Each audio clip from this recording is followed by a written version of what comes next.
चलो अभियान के तहत आज कानूनदा गांव में पहुंचे हैं, क्या कुछ कहना चाहेंगे?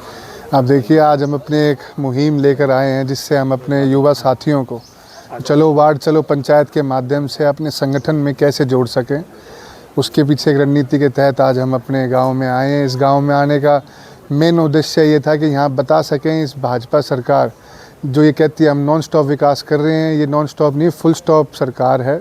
आप देखिए सरकार ने कैसे 22 लाख युवाओं के साथ ठगी की है।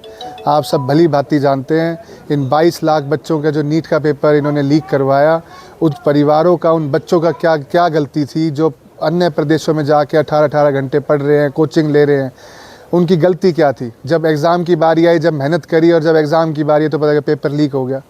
तो ये पेपर लीक नीट में नहीं, हमारे हरियाणा में भी ऐसा ही है।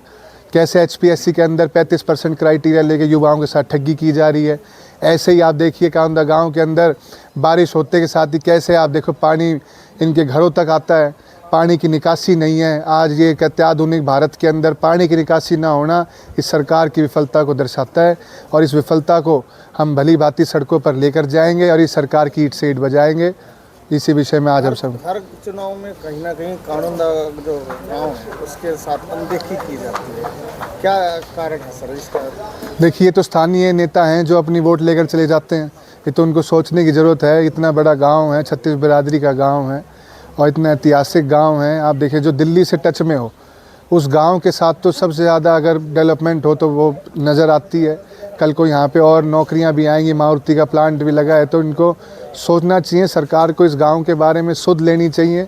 इस गांव के अंदर अच्छा सामुदायिक केंद्र हो, पानी की निकासी हो, बच्चों खेलने का हो, बूढ़ों बुढ़ापा पेंशन सही समय पर मिले। जो परिवार पहचान पत्र के माध्यम से बुढ़ापा पेंशन काट रहे हैं, ये भी बहुत बड़ी ठगी हो रही है।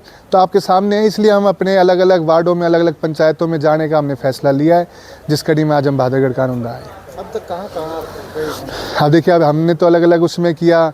हम चाहे डबवाली गए हों, चाहे यहाँ पे हम अपना दुपेडी गांव गए हों असंध के अंदर, तो अलग अलग गांव में मेवात से होते हुए मतलब हम चारों दिशाओं में जा चुके हैं।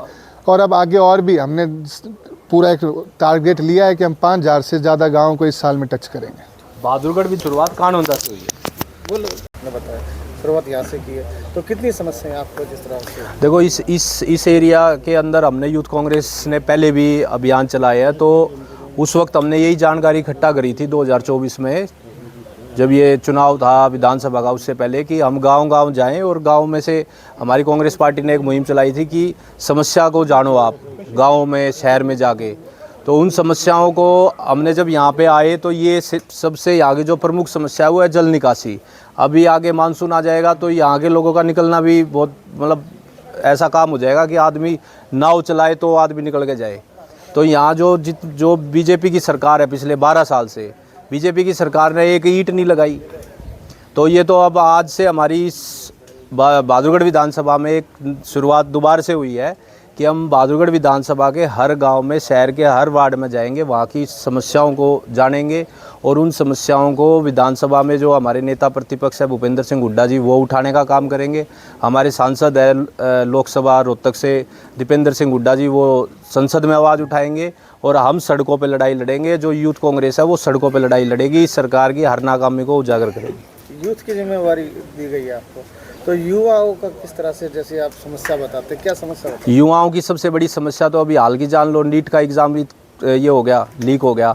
और ये भी मैं आपको बता दूं आपके माध्यम से कि ये पहली बार नहीं हुआ है, ये तीसरी बार हुआ है जब से ये सरकार बनी है। और हमारी सरकार जब भी कांग्रेस पार्टी की सरकार रही है आज तक नीट का कोई एग्ज़ाम पेपर लीक नहीं हुआ था।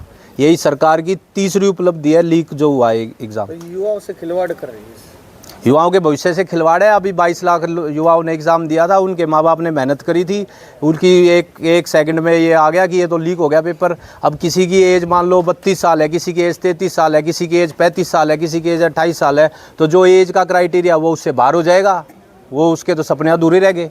तो ये इस नीट में नहीं, हर एग्ज़ाम की बात मैं करता हूँ आपसे।